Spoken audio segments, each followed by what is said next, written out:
सिद्धेभ्यः। सरस्वती नमस्तुभ्यं वरदे कामरूपिणी विद्यारंभं करिष्यामि सिद्धिर्भवतु मे सदा। सरस्वती माता की कृपा प्रसाद से हम सब मति और शुद्धान को धारण किए हुए हैं। उनमें से भी बहुत अल्प ज्ञान है आज हम सबको, लेकिन उस अल्प ज्ञान को भी अगर हमने अपने जीवन के अंदर तथ्य के रूप में, सत्य के रूप में साकार कर लिया, स्वीकार कर लिया, तो समझो पंचम काल में जन्म लेना भी हमारा सार्थक हो जाएगा। ये ग्रंथ चल रहा है, इसकी परीक्षा भी 3 चैप्टर की लोग दे चुके हैं और उसके अंदर सम्यक दर्शन का प्रकरण चल रहा है। सम्यक दर्शन शब्द से सब लोग परिचित होंगे। आप कोटा बूंदी से आए हो, सम्यक दर्शन शब्द तो कम से कम जानते ही हैं, भले उसकी परिभाषा ना जानते हो। तो परिभाषा में ये है, सम्यक दर्शन का मतलब अच्छे प्रकार से समीचीन रूप से दृष्टि सम्यक दर्शन है।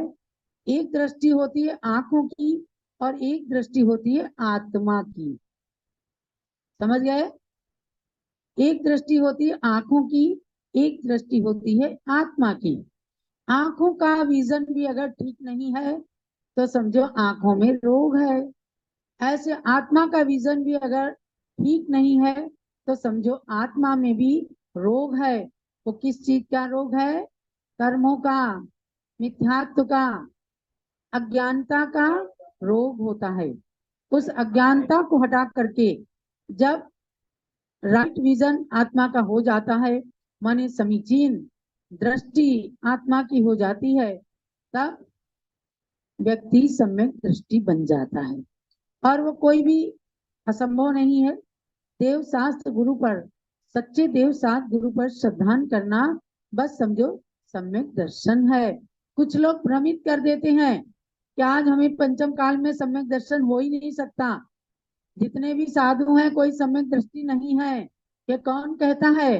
ये अपनी आत्मा को भी ठगने वाले और दूसरों को भी संसार समुद्र में डुबाने वाले पत्थर की नाव के समान जो एकांत मतावलंबी होती हैं, उनकी ऐसी धारणा होती है और वो ऐसी धारणा से लोगों को भ्रमित करते हैं।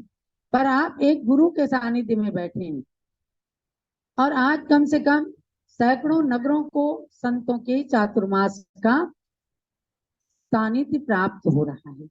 सब नगरों में संत जन प्रवचन करके लोगों को भगवान के नजदीक करते हैं। जहाँ पर कोई पूजा पाठ करने वाला नहीं होता, वहाँ इन चातुर्मासों के पश्चात सैकड़ों युवाओं की भीड़ लग जाती है। ये क्या है? ये संत सानिध्य का सुपरिणाम होता है। यही तो है सम्यक दर्शन।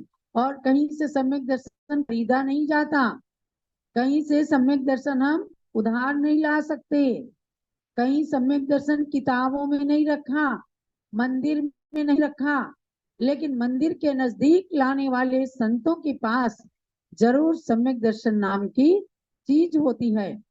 तो इस पुस्तक के अंदर, इस ग्रंथ के अंदर पूज्य ज्ञानमती माता ने समय सार, प्रवचन सार, नियम सार, सठ खंडागम, इन 68 ग्रंथों के आधार से सम्यक दर्शन आदि विषयों का वर्णन किया है। पेज नंबर 51 पर चलते हैं। इसमें तो कहा है कि मुनियों के चारित्र में ही 2 भेद हैं, ना कि श्रावकों के चारित्र में। श्रावक तो एक देश संयमी हो सकता है जो अणुव्रत ले लेते हैं, उनके सकल संयम होता ही नहीं, और सकल संयम ले ले तो श्रावक नहीं कहलाएंगे, वो तो मुनि बन जाएंगे। इसलिए कहा है कि श्रावक के कोई 2 भेद नहीं है, इसलिए उनके कभी भी शुद्धोपयोग नाम की चीज नहीं हो सकती। शुद्धोपयोग निर्ग्रंथ दिगंबर मुनियों के ही होती है, और वो भी किनके? उत्तम संगननधारी मुनियों को चतुर्थ काल में ही शुद्धोपयोग होता है। जैसे गज मुनि के ऊपर मस्तक पर अंगीठी जला दी गई, तो उन्होंने अंगीठी के माध्यम से अपने शरीर को तो जलाया ही, कितनी वेदना हुई होगी, पर वे शुद्धोपयोग में लीन थे। उन्होंने ना किसी पर गुस्सा किया, ना किसी को शत्रु समझा और ना अग्नि को बुझाया। उठ करके भाग जाते, अग्नि को फेंक देते, उपसर्ग दूर हो जाता। लेकिन नहीं, सच्चे निर्गंत दिगंबर बीतरागी संत जो होते हैं वे अरिमित्र महल मसान कंचन कांच निंदन तुतिकरण अर्घावतारण अस्य प्रहारण में सदा समता धरण। समता भाव रख करके उन्होंने सहन किया। पांडवों के ऊपर अग्नि का उपसर्ग चलता रहा, जलते जलते कड़े मुकुट सब पहनाए गए। इधर से शरीर जला और उधर से सुदोष में लीन होकर उन्होंने कर्मों को जलाया। तो अव्यात्माओं, जो प्रकरण चल रहा है उससे आप समझ लेना कि सातवें गुण स्थान के अंतिम पाए से ही शुद्धोपयोग शुरू होता है। आपके मुनिराज भी शुभोपयोग में है और गृहस्थ तो शुभोपयोग और अशुभोपयोग दोनों में है। तो चारित्र ही निश्चय से धर्म है, ऐसा कथन है। वह चारित्र और उपेक्षा संयम के भेद से, तराग और वितराग के भेद से, अथवा शुभोपयोग और शुद्धोपयोग के भेद से दो प्रकार का होता है। माने जो 28 मूल गुण धारण किए जाते हैं, आचार्यों के 36 मूल गुण होते हैं, ऊपर 25 मूल गुण अलग से होते हैं, लेकिन सबके मूल में 28 मूल गुण तो होते ही होते हैं। उसके बिना तो कोई दिगंबर संत समझो है ही नहीं।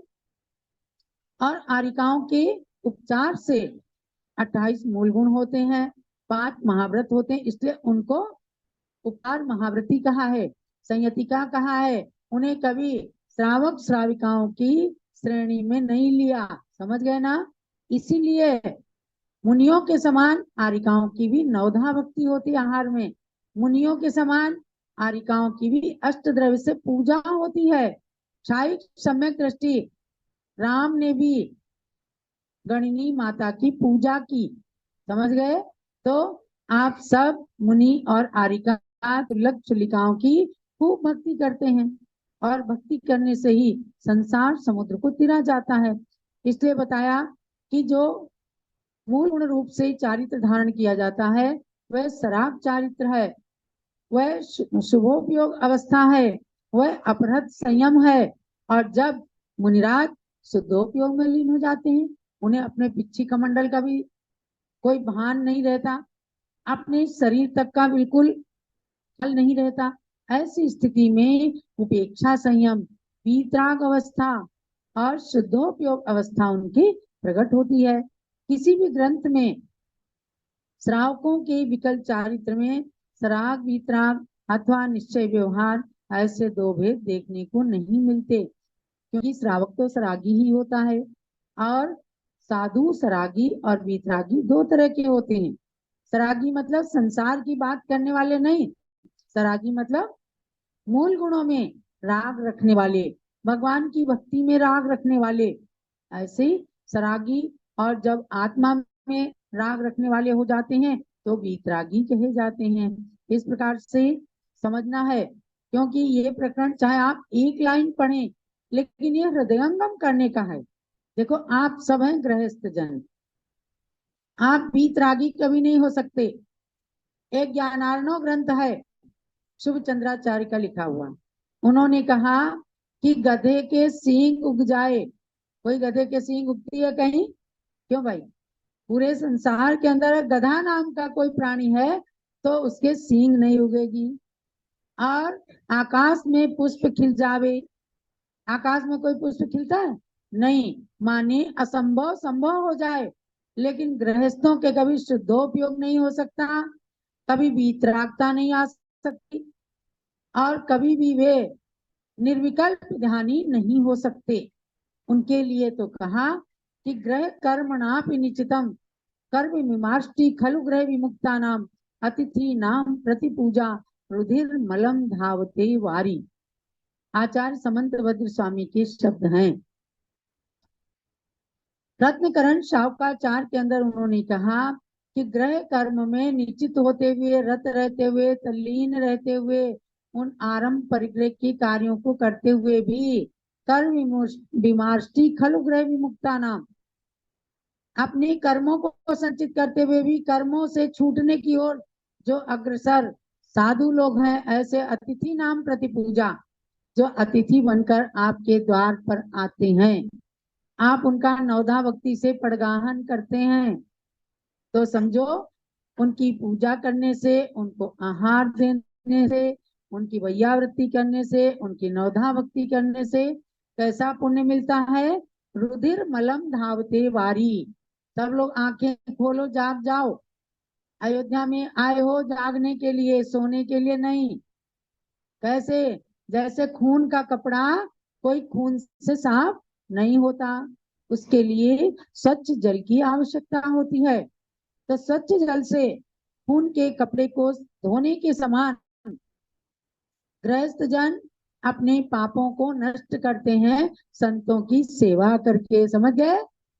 और आज संत हैं और पंचम काल के अंत तक भी संत रहेंगे, इस बात को जानना है हर गृहस्थ को। वरना अगर गुमराह हो गए, कहीं समय सार पढ़ करके साधुओं की भक्ति से दूर हो गए, तो अपना क्या है, संसार में डूब जाएंगे, अपना कल्याण नहीं हो सकता। कुंद कुंद आचार्य ने कहा कि पंचम काल के अंत तक साधु रहेंगे, और जो ऐसा नहीं मानते वो अज्ञानी है। बहुत सारे लोगों को आपने देखा होगा, चतुर्थ काल के साधुओं की तो दुहाई देते हैं, और जो पंचम काल में सामने बैठे हैं उनको नहीं मानते, उनको देखते ही हाथ पीछे कर लेते हैं। ये क्या है? ये उनकी पाप कर्म का उदय होता है। अरे ऐसे आचार्य शांति सागर महाराज हुए, जो चौथे काल की चर्या को दर्शाने वाले थे।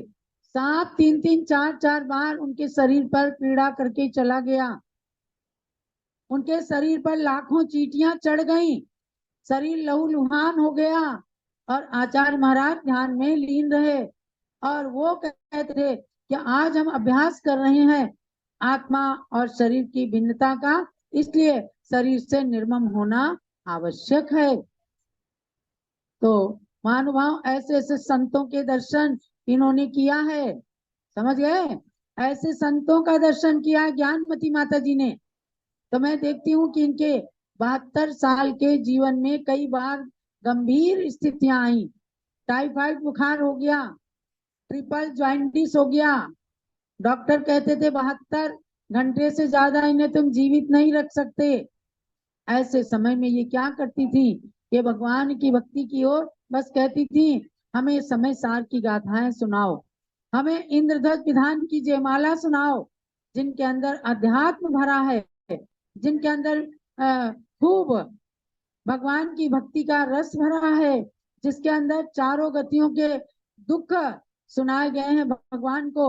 उन दुखों को सुनने से, पढ़ने से ये होता है, ये आत्मा आज तुझे क्या दुख है, तूने तो नरकों में न जाने कितने दुखों को सहन किया है। जरा सी गर्मी सर्दी की बाधा आती है, हम विचलित हो जाते हैं। जानना है कि नरक में कितना दुख सहा है, कढ़ाई में तले गए, और ऐसी ठंडी सहन की है जहाँ मेरु समान लोग गली जाए, ऐसी शीत उष्णता था। तो ये कौन चरितार्थ करते हैं अपने जीवन में? संत ही तो करते हैं।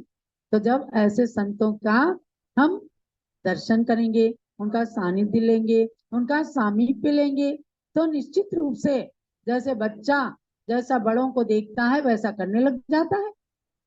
अगर आपको माला फेरते देखता है तो भी यूं यूं यूं यूं करने लग जाता है, माला फेरने लग जाता है। आपको वोट चलाते देखता है तो भी करता है, करने लगता है कि नहीं? और आप ऐसे बच्चों को देख के बड़े खुश होते हैं। तो हम सब भी बच्चे के समान हैं इन बड़े आचार्य और मुनियों के सामने। इनको जैसा देखेंगे वैसा करेंगे, करना भी चाहिए। इन्होंने जैसा शांति सागर महाराज को देखा वैसे कर रही हैं, हम जैसा इन्हें देख रहे हैं वैसा करने की कोशिश कर रहे हैं। तो उस मार्ग पर चलते हुए आप भी कोशिश करना कि रोज स्वाध्याय करो, चाहे शास्त्र की 2 लाइन पढ़ो, लेकिन 2 लाइनों के पढ़ने में ही पता नहीं कौन सी लाइन, कौन सा शब्द अपनी आत्मा का कल्याण कर दे। तो ये हमने सम्यक दर्शन की बात सुनाई कि श्रावकों के विकल चारित्र होता है और संतों के सकल चारित्र होता है।